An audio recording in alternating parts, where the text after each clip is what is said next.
Hello viewers, আসসালামু আলাইকুম। কেমন আছেন সবাই? আশা করি সবাই ভালো আছেন। তো ভিউয়ার্স, আজকে আমরা জানবো শপিলাক্স ট্যাবলেটটি সম্পর্কে। শপিলাক্স 10mg ট্যাবলেটটি বাংলাদেশের অন্যতম কোম্পানি স্কোয়ার ফার্মাসিউটিক্যালস লিমিটেড বাজারজাত করেছে। তো ভিউয়ার্স, আজকে আমরা জানবো এই শপিলাক্স ট্যাবলেটটি কারা খেতে পারবেন, কিভাবে খাবেন, এর উপকারিতা কী কী, এটি গর্ভ অবস্থায় খাওয়া যাবে কিনা এবং এর পার্শ্ব প্রতিক্রিয়া কী কী রয়েছে। তো ভিউয়ার্স, শপিলাক্স 10mg ট্যাবলেট, যার জেনেরিক নেম হলো সোডিয়াম পিকোসালফেট, পুরাতন ও দীর্ঘস্থায়ী কোষ্ঠকাঠিন্য, যে কোনো কারণে সৃষ্ট সকল প্রকার কোষ্ঠকাঠিন্য প্রতিকারে কাজ করে থাকে। এছাড়াও সার্জারি, প্রসবকালীন সময় ও রেডিওলজিক্যাল পরীক্ষার পূর্বে এই ট্যাবলেটটি সেবন করা যায়। সোডিয়াম পিকোসালফেট একটি ট্রাইঅ্যারাইল মিথেন গ্রুপের স্টিমুল্যান্ট ল্যাক্সেটিভ।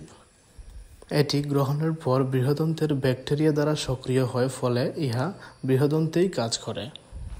সক্রিয় অবস্থায় সোডিয়াম পিকোসালফেট অন্তঃপ্রাচীরের স্নায়ুপ্রান্তকে উদ্দীপনা দেয়।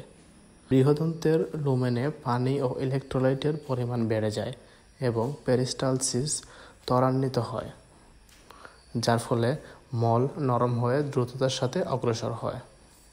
মলাশয়ের এই প্রভাব মলত্যাগ ত্বরান্বিত করতে সাহায্য করে। সোডিয়াম পিকোসালফেট ট্যাবলেটটি খাওয়ার নিয়ম: প্রাপ্তবয়স্ক হলে প্রতিদিন রাত্রে একটি ট্যাবলেট খেতে পারবেন এবং শিশুদের ক্ষেত্রে সোডিয়াম পিকোসালফেট সিরাপ প্রতিদিন অর্ধেক চামচ থেকে 1 চামচ সেবন করতে পারবেন। শপিলাক্স ট্যাবলেটটির পার্শ্ব প্রতিক্রিয়া: অতি সংবেদনশীলতা, মাথা ঘোরা, পরিপাকতন্ত্রের জটিলতা, ডায়রিয়া, পেট ব্যথা এবং বমি বমি ভাব দেখা দিতে পারে। গর্ভ অবস্থায় এই শপিলাক্স ট্যাবলেটটির কোনো ক্ষতিকর প্রভাব পাওয়া যায়নি। তো ভিউয়ার্স, এই ছিল আজকের শপিলাক্স ট্যাবলেটটি নিয়ে সংক্ষিপ্ত আলোচনা।